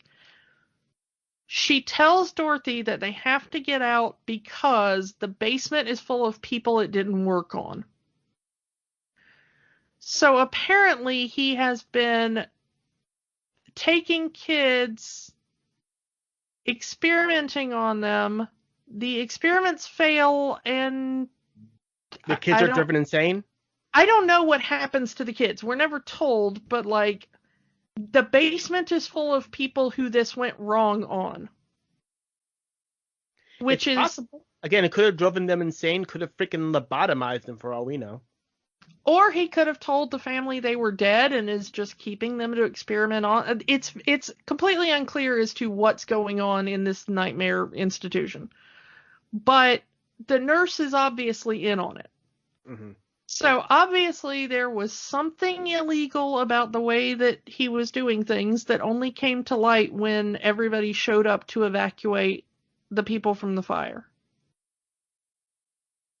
Which fortunately it seems they did, because only one person died in the fire, and that was the doctor. Because he wanted to go back in and get his toys. Yeah. And apparently it was bad enough that the nurse is now going to jail for it. The movie is not entirely clear, and in fact, it took me years to figure out why she's in the paddy wagon at the end, because, like you, I just thought, well, Mombi was in a cage, so they're remember the actress? She also played Mombi, but there is technically a reason, it's just not really well explained. And yeah, the movie fast forwards sometime later. I assume it's within a month because we don't see any snow on the ground or anything. That the new house has been built. The new farmhouse has been built. Dorothy has her own room again. Again, if you want to continue the idea of it was all in Dorothy's brain, you don't see Bellina. Rest in peace, Bellina. Yeah. You were Kentucky Fried and you were good. Yeah. But she does see something in her mirror. She sees Ozma and the ghost of Bellina. Well, she does the Oz. She does the Oz logo. She draws the Oz logo on the mirror and says Ozma. And then there's Ozma in the mirror with Bellina. And yeah, they even said if Dorothy ever wants to come back to Oz, all she has to do is say her name and say she wants to go back. And the first thing she does is, Auntie M, look at this. And I was saying, shut up. I do think that this is, if we're taking the all in her head theory, mm-hmm. I think this is Dorothy learning to keep it to her damn self. Not everyone wants to be part of your fantasy world. You can still visit Oz, but don't tell your crazy aunt who wants to fry your brains. Yeah. There are times when you need to keep your mouth shut. Yeah, and I hate that seems to be the moral of the story is, keep your fantasy life from the adults, or else they'll do horrible things to you. It's almost the same as the ending of Labyrinth. where it's kind of all in Sarah's head, and if you ever want to return, all you have to do is say that you need them. Yeah, I think that was more supposed to be about like growing up, but it makes more sense in Sarah's case because she's like in her late teens or whatever. Mm-hmm. Like she's getting very close to legal adulthood. So I can sort of see that being like, hey kid, time to grow up. But it's okay to remain a little childish occasionally in your bedroom when all the doors are locked. But in this one, it's like she's 9. Like, let the 9-year-old be a kid. Like, I realize you live on a farm in Kansas and times were tough, but come on. But she gets to go out and play with Toto, and we get the end credits, and everything seems fine, and her brain isn't fried. Even Auntie M, once she sees that Dorothy's calling her, kind of gives her a look like, oh god, here we go again. You two go outside and play. It's too nice a day to stay inside. As if to kind of get her active. And yeah, they did that to me as a kid too. Like, stop sitting inside daydreaming. Go outside and play. So I just go outside and daydream. But they kind of left me alone because I'd at least be sitting outside on the grass in a patch of sunlight or whatever. Yeah. I guess was better, ? Get the sun, it'll make you healthy, because we didn't know about vitamin UV D, rays. I guess, but, I mean, if I don't know about current Kiki, but just going outside and playing with your dog. I don't know. A thing which I wish I could do more, but... Yeah. Yeah, I actually did spend a lot of time outside as a kid. I was a very outdoorsy kid in the sense of I liked to be outside, not necessarily that I liked to play sports or go hiking or camping or anything. I hated those things. But as far as just the, like, being outside was fine. I would ride my bike in a circle and think about things, or I would wander outside and sing songs to myself or something, but, So, back to the movie, because we're supposed to be talking about a movie. Yeah, there was attempts to branch this out. And I was talking to Kiki before we started recording about this. There was attempts to get these characters into the parks. Not just, Return to Oz characters. There was a float in the Main Street Electrical Parade for Return to Oz, and it took me years, but I finally found video footage that this existed, and I just showed Kiki right before we started recording. Because it was in 1985 summer, and for those of you who probably will want to know what this looks like, it's 2 boxes made entirely of mirrors, and it's mostly marionettes of TikTok, the Tin Man, the Lion, and Jack Pumpkinhead, and the Gump, and 2 suit actors as Dorothy and the Scarecrow, and other costume actors as the other Oz people from the end of the movie. Again, because it's supposed to look like the Emerald City throne room, Mombi's throne room, whatever you want to call it, and it's all made of mirrors. So when they stored this, they stored it in an area where it can get hit by sunlight, and I hope you guys know what happens when sunlight hits a bunch of mirrors. Poof. Yeah, this whole thing went up in a beautiful, I'm assuming, conflagration. And honestly, by that point, the movie had already not been the box office draw they had hoped.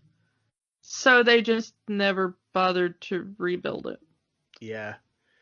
So if you can go on YouTube and just search for Main Street Electrical Parade 1985, you could probably see very, very old, grainy 80s camcorder footage of this, because that's the only footage of this that exists. Like, there's no professional video recordings of this, unfortunately. Yeah, if there was official Disney footage, I'm assuming there has to be because Disney has been decataloguing everything to do with the park since they opened, but it hasn't been really released to the public. This movie does exist still in one of the parks. Yes, we were talking about this again before we recorded. Disneyland Paris. If you go to Disneyland Paris and ride the Storybook Canal ride, Storybook Land Canal, I don't know how to say it in French, but if you ride that, you will see at the end of the ride a nice scale model of the Emerald City from Return to Oz with Dorothy, the Scarecrow, the Tin Man, and the Lion right in front of it, little figurines, playing some of the score from the movie, or the Main Street Electrical Parade version of the score from the movie. And it's representing the Wizard of Oz. It's straight up there's no mention of Return to Oz. It is specifically saying the Wizard of Oz. Because again, I guess they want to step away from this movie and get to the more well-known version of the story. I will say about this movie, there were two children in this movie, of course. There's Fruits Box, there's Dorothy, and then there was the girl who played Ozma. Emmy Ridley. Emma Ridley, yeah. Apparently, they did the normal thing for child actors now that we have, laws about child actors, thank goodness. That it was, short filming days and stuff because so much of the movie required a child actor. But the interesting thing is that apparently Fairuza Balk did all of her own stunts, is what I have read. That is, for a 9-year-old, 10-year-old, that is a lot to ask. There isn't a lot of what you would consider stunts to be. Well, there's a lot of, what looks like wire work and stuff. There's a lot of, Dorothy falling through things and flying through things. And, of course, there is the river scene at the beginning, which, granted, it was probably shallow. It was probably controlled. They probably had pumps to turn off the flow of water and things. But that still is water. There still is a potential for, something to go horribly wrong there. If that is true that she did her own stunts, one, amazing job as a kid, but also two, maybe not a job they should have allowed you to do. Yeah. I don't know. It kind of makes me feel bad, but there are stories that it did take a toll on her, that some of the scenes were a little too strenuous on her, her young body. I've read some stories of her passing out during filming. Yeah. Because of pretty much everything along with the movie. But let's ask the question. Is there magic in this movie? I'm going to say yes, but not in the this is a good movie, you should watch it all the time. It's like, there's a good movie in here that is not Nightmare Fuel. But that's not the movie we got. Yeah, exactly. Like, if any Oz movie made after 1939 is always going to be compared to that movie. And if they had just made a straight kids fantasy movie, I don't know if it would have gotten the cult status it did get.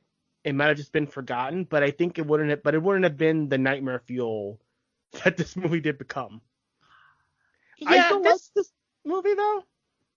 This is also going to be a quantifiable yes, question mark.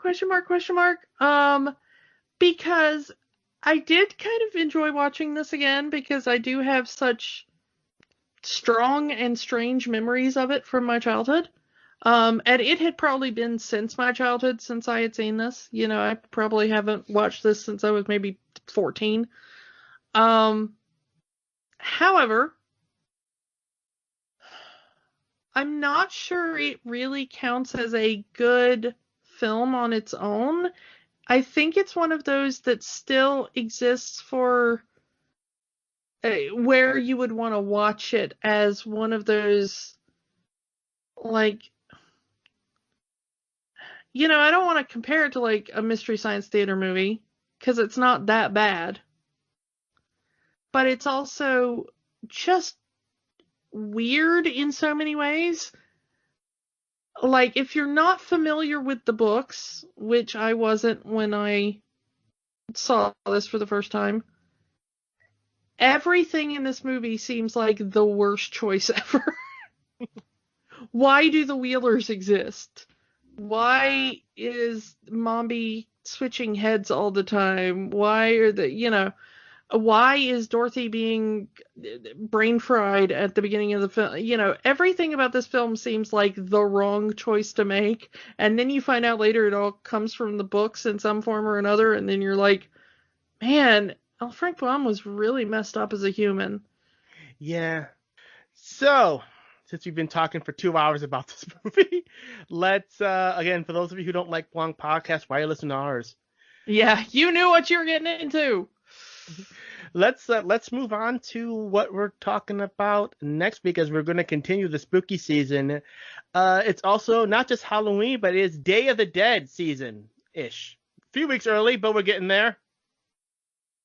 We're going to the land of the dead. We're going to another Pixar movie, Pixar's Coco.